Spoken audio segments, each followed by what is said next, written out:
आपल्या सगळ्यांचं माझ्या चॅनलवरती खूप खूप स्वागत आहे. तर सगळ्यात आधी सर्वांना ओम नमः शिवाय.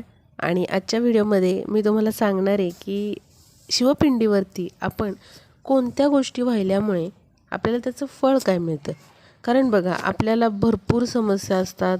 कोणाला काहीही असू शकते. आर्थिक प्रॉब्लेम असू शकतात, शारीरिक प्रॉब्लेम असू शकतात, किंवा अभ्यासामध्ये प्रॉब्लेम असू शकतात, नोकरीमध्ये प्रॉब्लेम असू शकतात, धनाच्या रिलेटेड असू शकतात, स्वास्थ्याच्या रिलेटेड असू शकतात.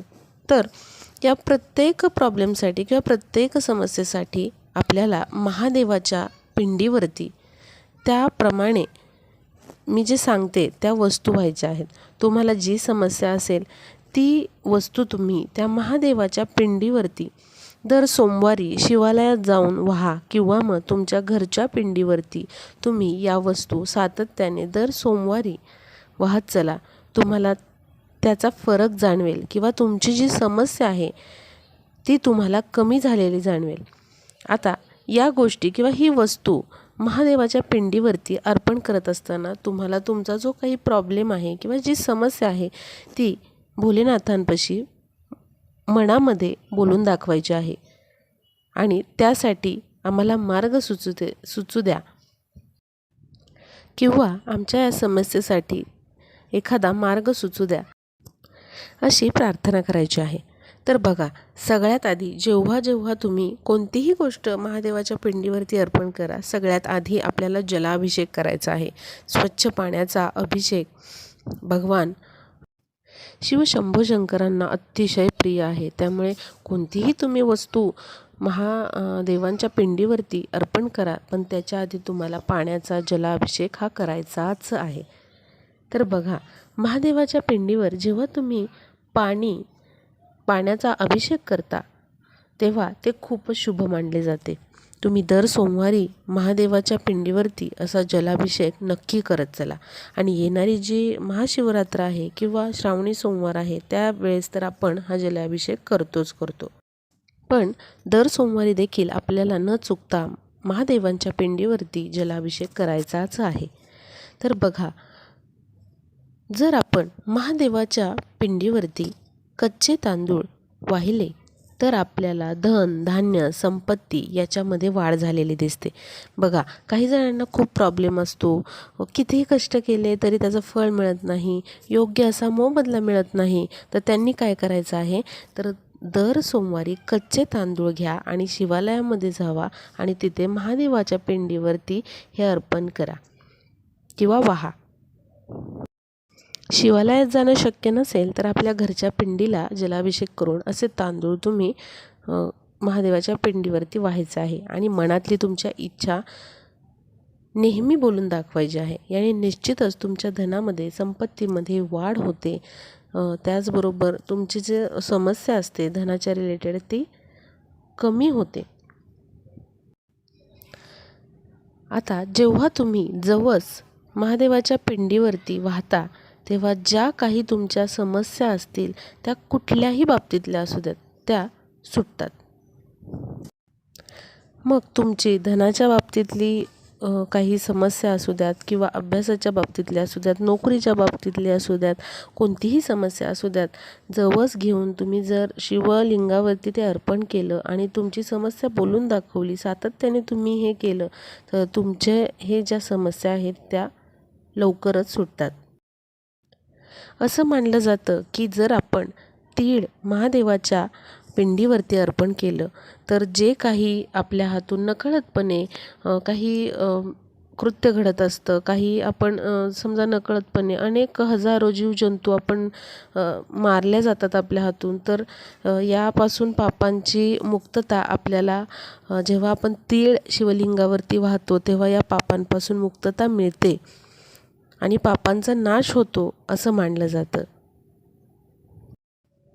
त्याचबरोबर जेव्हा आपण शिवलिंगावरती गहू वाहतो तेव्हा आपल्याला संतती प्राप्तीसाठी जर प्रॉब्लेम असतील, काही समस्या असतील तर त्या सुटतात आणि संतती प्राप्ती होते. त्यामुळे समजा बाळ होण्यामध्ये संतती प्राप्तीमध्ये काही समस्या असतील तर तुम्ही दर सोमवारी शिवलिंगावरती शिवालयात जाऊन किंवा घरी शिवपिंडीवरती गहू अर्पण करायला अजिबात विसरू नका. पण लक्षात ठेवा, आधी तुम्हाला जलाभिषेक हा करायचाच आहे. आपल्या घरामध्ये संसारामध्ये सुख समृद्धी नांदावी असं कोणाला वाटत नाही. जर आपण शिवलिंगावरती दर सोमवारी दूध आणि साखर हे अर्पण केलं, त्याचा अभिषेक शिवपिंडीवरती केला तर आपल्या घरामध्ये संसारामध्ये अखंड सुख समृद्धी येते आणि भगवान शिव शंभो शंकरांची कृपा होऊन आपल्या घरामध्ये संसारामध्ये अखंड सुख समृद्धी नांदते. तर पुढे बघूया, जेव्हा आपण जल अर्पित करतो शिवशंभूंच्या पिंडीवरती किंवा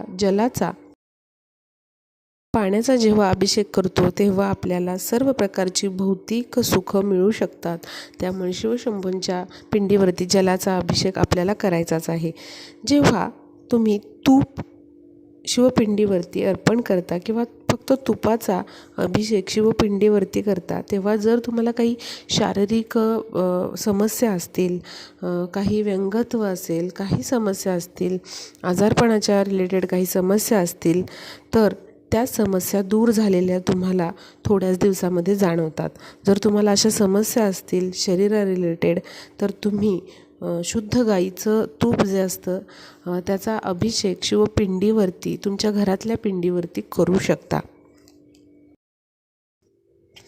त्याचबरोबर जर तुमच्या मुलांना अभ्यासामध्ये काही प्रॉब्लेम असेल किंवा मुलं अभ्यासाला कंटाळा करत असतील, त्यांची प्रगती अभ्यास करून देखील कष्ट करून देखील होत नसेल, तर तुम्ही जर उसाचा रस शिवपिंडीवरती अर्पण केला किंवा त्या उसाचा रसाचा जर अभिषेक शिवपिंडीवरती केला तर मुलांच्या प्रगतीमध्ये वाढ झालेली दिसेल. त्याचबरोबर मुलांची जी बुद्धी आहे ती तुम्हाला थोड्या दिवसांनी जरासं त्यांच्या एक्झाम्समध्ये वगैरे मार्क्समध्ये फरक पडलेले दिसेल आणि मुलांची प्रगती झालेली तुम्हाला दिसून येईल. तर दर सोमवारी तुम्हाला असा उसाच्या रसाचा अभिषेक करायचा आहे, ज्याने तुमच्या मुलांची प्रगती होऊ शकते. आता पुढची गोष्ट म्हणजे, समजा तुम्हाला मधुमेहाचा आजार असेल, म्हणजेच डायबेटीसने तुम्ही त्रस्त असाल, तर दर सोमवारी न विसरता तुम्हाला शिवपिंडीवरती मधाचा अभिषेक करायचा आहे, मधाने अभिषेक करायचा आहे. आणि हा अभिषेक करत असताना तुमची जी समस्या आहे ती बोलून दाखवायची आहे शिवशंभूंना आणि त्याच्यातून आम्हाला मार्ग द्या असं सांगायचं आहे. तर असा जर मधाचा अभिषेक तुम्ही शिवपिंडीवरती केला तर मधुमेह म्हणजेच डायबेटीस या आजारापासून तुम्हाला मुक्तता मिळण्यामध्ये मदत होईल किंवा त्या आजाराचा जो प्रभाव आहे किंवा त्यापासून होणारा जो त्रास आहे तो कमी झालेला तुम्हाला दिसेल. पण तुम्हाला दर सोमवारी असा अभिषेक करायचा आहे. तर या काही गोष्टी होत्या ज्या मला तुम्हाला सांगायच्या होत्या की कोणत्या समस्येसाठी तुम्ही कोणता अभिषेक शिवपिंडीवरती केला पाहिजे. जर तुम्ही असं दर सोमवारी केलं तर तुम्हाला तुमच्या प्रॉब्लेममधून समस्येमधून सुटका मिळालेली दिसेल. आणि पण हे उपाय किंवा असा अभिषेक तुमच्या समस्येसाठी तुम्हाला दर सोमवारी न चुकता करायचा आहे. तर हा व्हिडिओ तुमच्या जास्तीत जास्त मैत्रिणींपर्यंत शेअर करा, म्हणजे जर त्यांच्या समस्या असतील, त्या सुटण्यासारख्या असतील, त्यांना मार्ग मिळत नसेल, तर या व्हिडिओमुळे त्यांना त्यांच्या प्रश्नाचं उत्तर मिळेल, त्यांच्या समस्या सुटतील आणि हा व्हिडिओ आपला युजफुल ठरेल. भेटूया पुढच्या व्हिडिओमध्ये.